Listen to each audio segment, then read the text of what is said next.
না, এখন যেহেতু গণভোটে হয়ে গেছে, সাংবিধানিক নিয়ম মোতাবেক গণভোটে হয়ে গেলে তো সব জায়েজ হয়ে যায়। এখন আগামী দিন জুলাই সনদ সংবিধানে অন্তর্ভুক্ত হয়ে যাবে। এখন এখানে অনেক জটিলতা আছে ভাই। আজকে আপনার এখানে সাংবাদিকদের সামনে দাঁড়িয়ে আমি আসলে এটা ব্যাখ্যা করার টাইম নাই।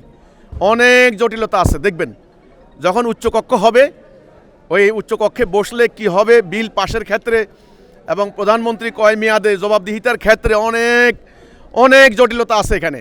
আগামী দিন এই বিতর্কগুলি সামনে আসবে।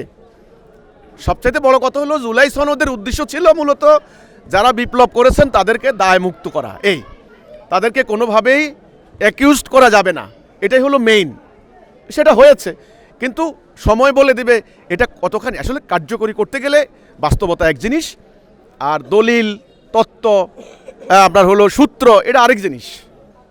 এটা দলিল হলো, কিন্তু বাস্তবায়ন করতে গেলে এর প্রক্রিয়াগত অনেক সিস্টেমেটিক প্রবলেম কিন্তু আছে, সেটা সামনে আসবে।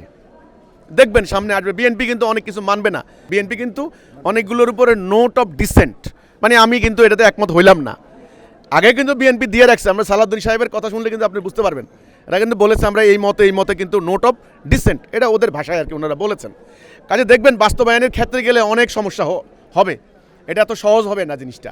এখন এটা গণভোটের মাধ্যমে হাঁ জয়যুক্ত হয়ে ওই যে পার্লামেন্টে যেমন টেবিল হাঁ জয়যুক্ত এটা আর কি ব্যাপারটা জনগণ দ্বারা এখন এটা হয়ে এটা বৈধতা পেয়েছে, কিন্তু বাস্তবায়নের ক্ষেত্রে অনেক জটিলতা আছে।